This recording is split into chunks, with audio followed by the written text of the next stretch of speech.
Good day. Welcome to the first of 3 lectures on Chapter 2, Building Blocks of Managerial Accounting. In this lecture, we will be looking at Objective 1, distinguish between merchandising, manufacturing, and service organizations. In Lecture 2, we will look at Objective 2, and in Lecture 3, we will look at Objective 3.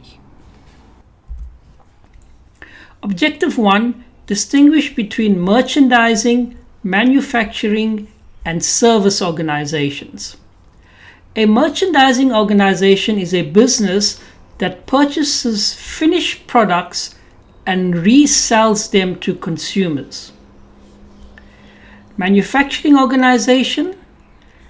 This is a business that uses parts, components, or raw materials to produce finished goods which are sold either directly to the consumer or to other manufacturing firms that use them as a component part to produce a finished product.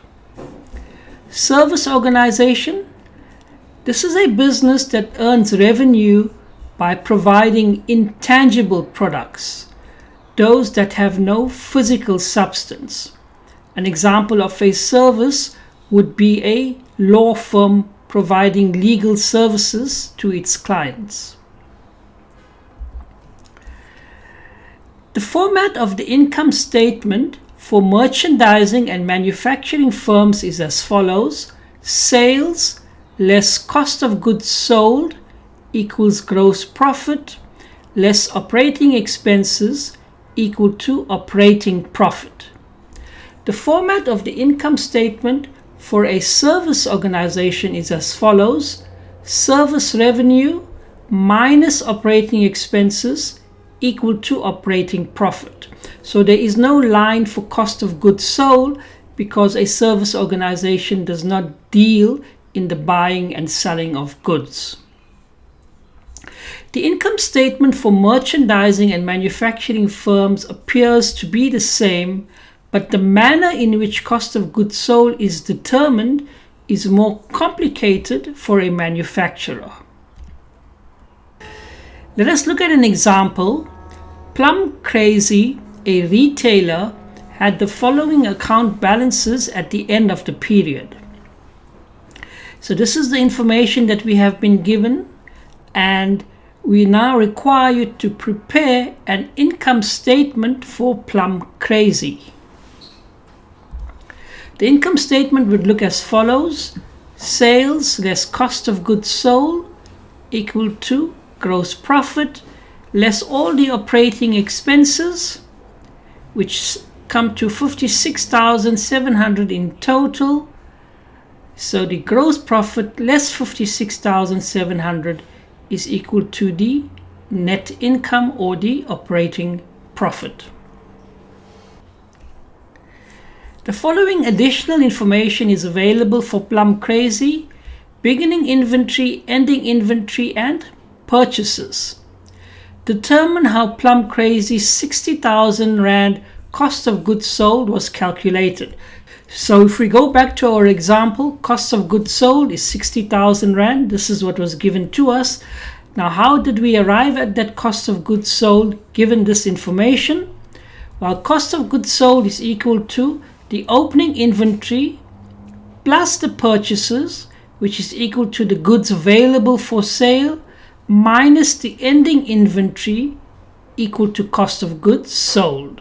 This diagram shows then the link between the cost of goods sold and the income statement. We start off by calculating the cost of goods sold and transfer that to the income statement to arrive at sales minus cost of goods sold equal to gross profit. Now, how does this compare to the connection between cost of goods sold and the income statement for a manufacturing firm? A manufacturing firm's summary income statement has a one-line item, cost of goods sold, but the determination of that cost of goods sold is more complicated. We start off with the beginning finished goods inventory, we add the cost of goods manufactured to arrive at the finished goods available for sale less the ending finished goods inventory is equal to cost of goods sold.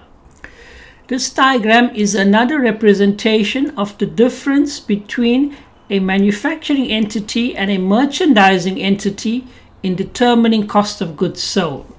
Both have beginning inventories, both have ending inventories, but in the case of a manufacturing entity, we need to calculate cost of goods manufactured.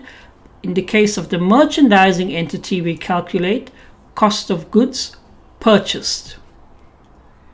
One of the complications with manufacturing is that a manufacturing entity has work in process inventory, which a merchandising entity does not have.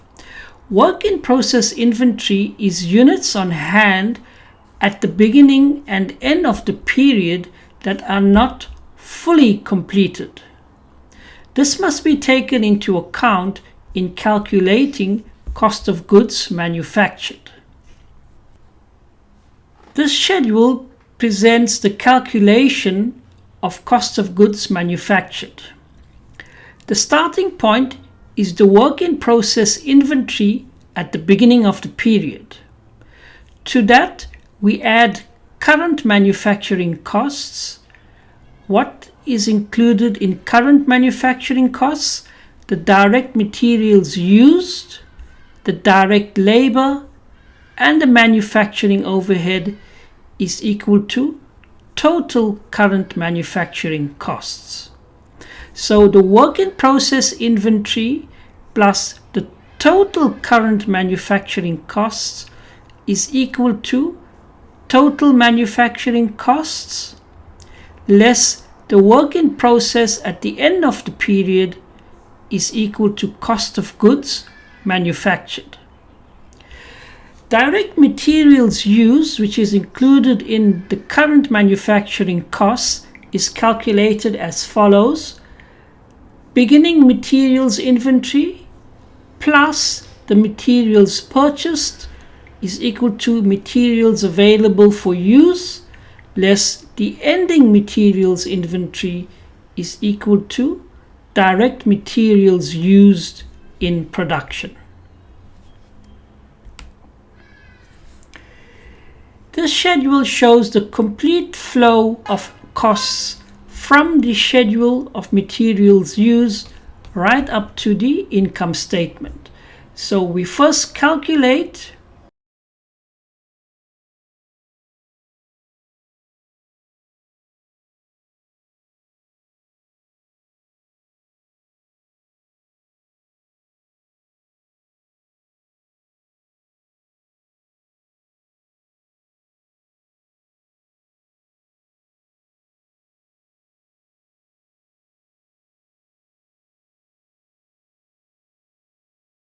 the direct materials that are used in production, which then feeds into the schedule of cost of goods manufactured, together with all the other components of the cost of goods manufactured, which then feeds into the schedule of cost of goods sold, together with opening and closing inventory, which gives us the cost of goods sold for the period, which is then transferred to the income statement in order to arrive at gross profit.